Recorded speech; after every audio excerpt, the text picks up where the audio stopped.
My sweat-soaked pillow was lying on the floor.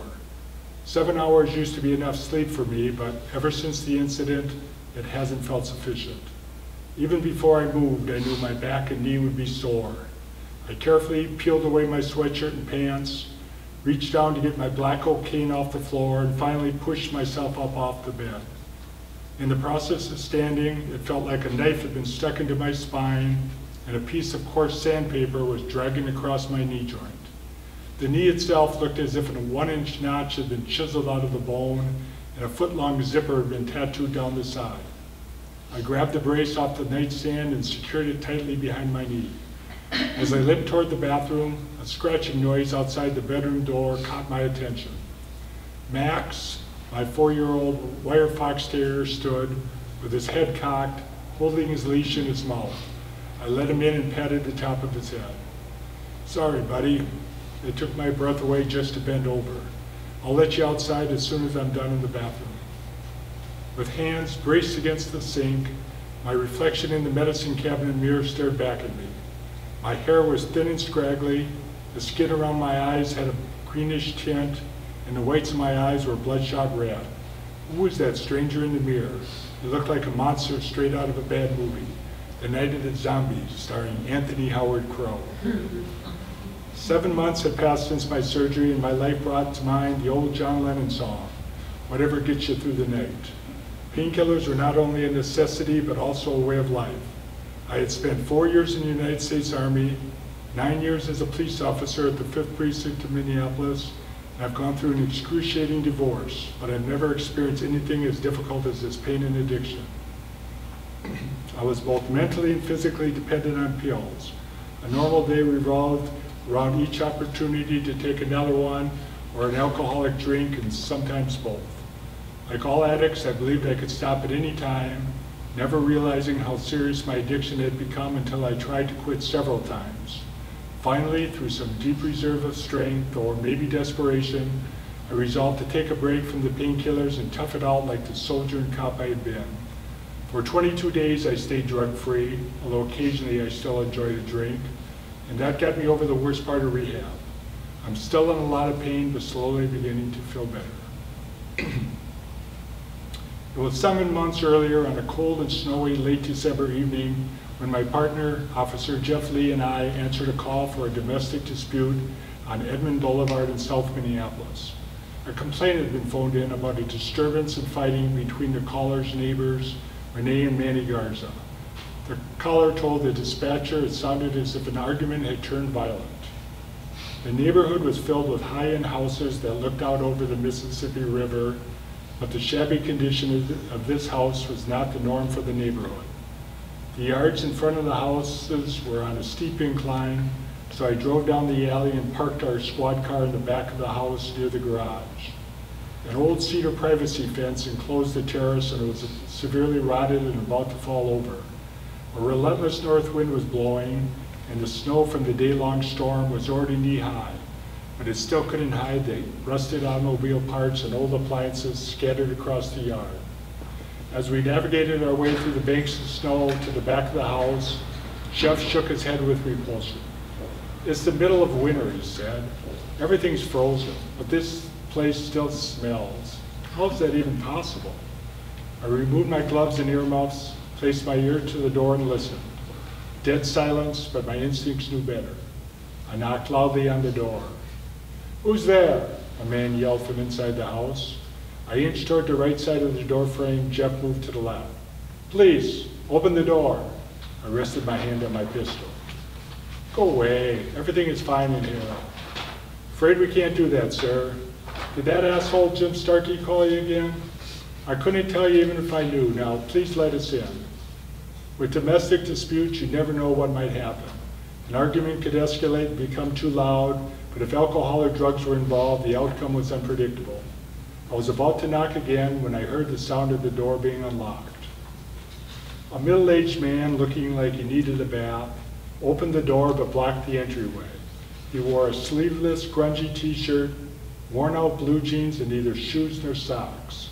On his right bicep, he had a tattoo of a devil perched on a tombstone.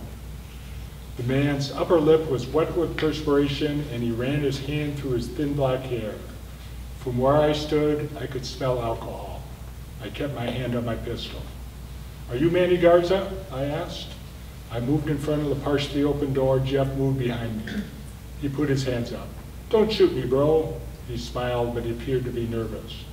"You need to let us in, Mr. Garza." "Come back later. My wife is sleeping and she ain't feeling too good." He tried to shut the door, but I managed to get my foot in the opening. "We need to make sure everything is fine. If the call turns out to be a mistake, we'll be on our way shortly." He opened the door, wiped his mouth with the back of his hand, and stepped back. "You're letting all the heat out, so you might as well come in," he prattled on. "That nosy neighbor of ours needs to mind his own business. We aren't bothering him at all. How can he possibly know anything that we do in our own home? We had our TV on real loud, so how could he hear anything above that?" I looked behind the door, then followed him inside. Officer Lee stayed behind me in the entryway. The house stunk of dirt, cooking grease, and sweat. Clothes were strewed across the hardwood floors. Empty beer bottles and half-eaten containers of food were everywhere. The living room was dimly lit. The only shades on the windows were blankets hanging from an improvised rope. In spite of the chill inside the house, the ceiling fan was spinning, but 3 of the 4 bulbs were burnt out. There seemed to be no other lighting in the house. "Are you Manny Garza?" "Yes, I am." While he spoke, he briefly glanced back over his left shoulder. "Is there someone besides your wife in this house, sir?"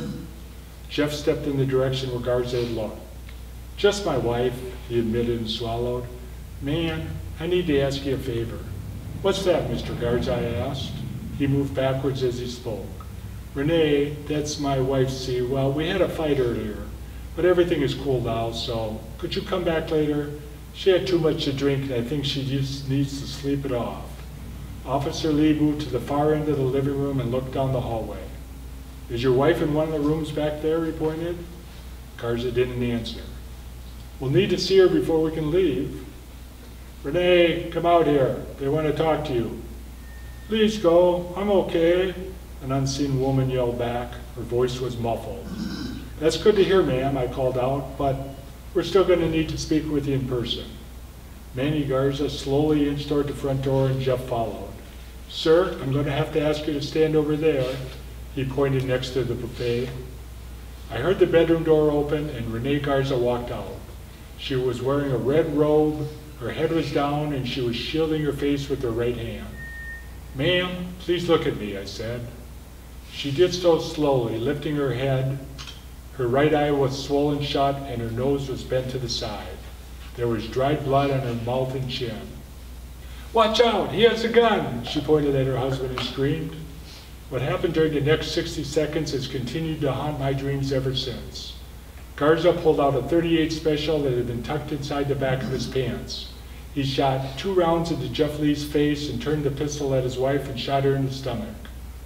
Both as an officer and a soldier, I had been trained to shoot at targets, but I had never shot a live round at another person.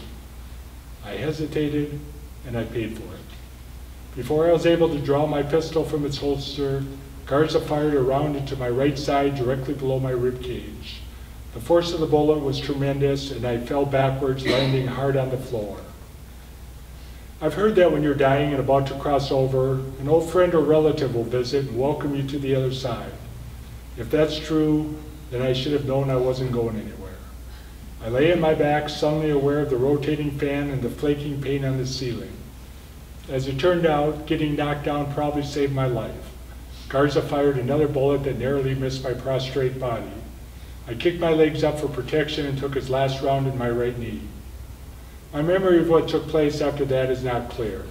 I heard later from a fellow police officer that I had returned fire 6 times, 4 of the bullets striking Manny Garza's torso. He took his last breath at the scene. Jeff Lee died on the way to the hospital, but Renee Garza survived. I was barely able to call for an ambulance and was prepped for surgery as soon as I arrived in the emergency room at the Hennepin Medical Center in downtown Minneapolis. 3 specialists operated on me for a total of 7 hours, and I was in the intensive care ward for an additional 36 hours after that. All in all, I believe I have a lot to be thankful for. Mostly that I avoided being permanently paralyzed by a bullet that missed my spine by 1/4 of an inch. One of my biggest regrets was that I wasn't able to pay my respects to Jeff Lee at his funeral. He had been a good friend and partner for the last 9 years.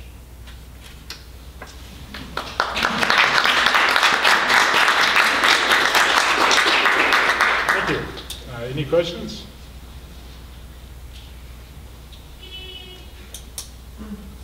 Where did you get were you in the service? No, but I've had other people ask me that. Mostly, I've just always enjoyed reading, and over the last 10 to 15 years, I've really enjoyed reading private detective books and police procedurals. And I usually, when I read, I end up looking at the book and kind of critiquing it and saying, you know, I think I could do better than that. So I kind of put my money where my mouth was, and 6 years later, I finally got a book that I could publish. This is my third book, but it was a lot harder than I thought it was going to be. Well, it sounds very authentic. Yeah, it came out. I'm happy with the way it came out, and I'm happy with the reviews I've been getting so far. So that's good. Anything else? So what are we hoping to see for his next adventure? Well, that's going to be a tough one to explain. It basically, because this book needs a lot of background, because I have to explain about all the characters. Well, the second book, I can get right into the action. And I felt like I knew the characters a lot better, like they were actually friends of mine. So I think the second book is actually going to be, at least as far as I'm concerned, a little more interesting, a little more involved, because I didn't have to waste as much time, not waste time, but explaining about the background for the people. Right. Okay. Where did you start writing about the character, and how did you know when you had a character worth writing about? That's a good question too. The gentleman's name was first Tony Kraft, and my wife was a painter and painted designed the cover. Did a really nice picture of a crow. So I thought, you know, Tony Crow makes a lot more sense, and I can make jokes later on about the bird and the crow.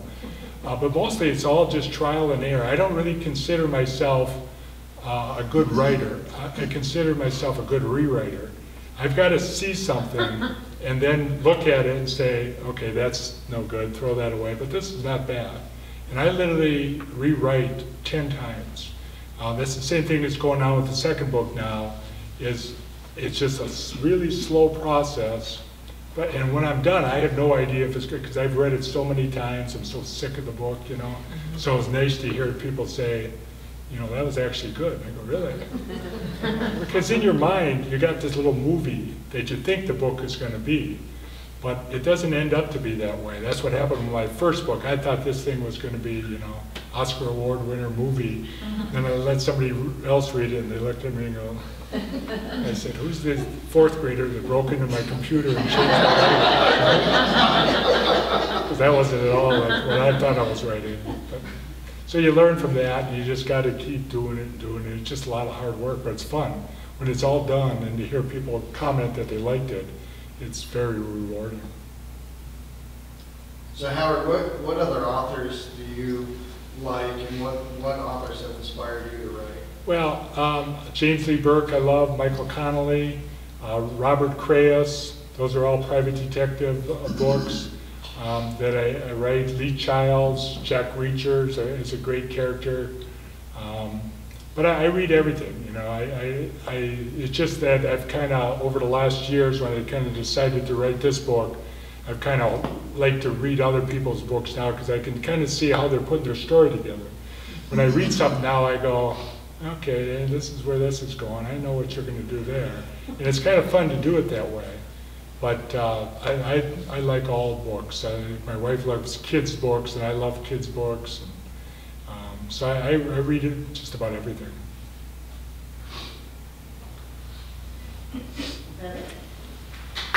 Thank you.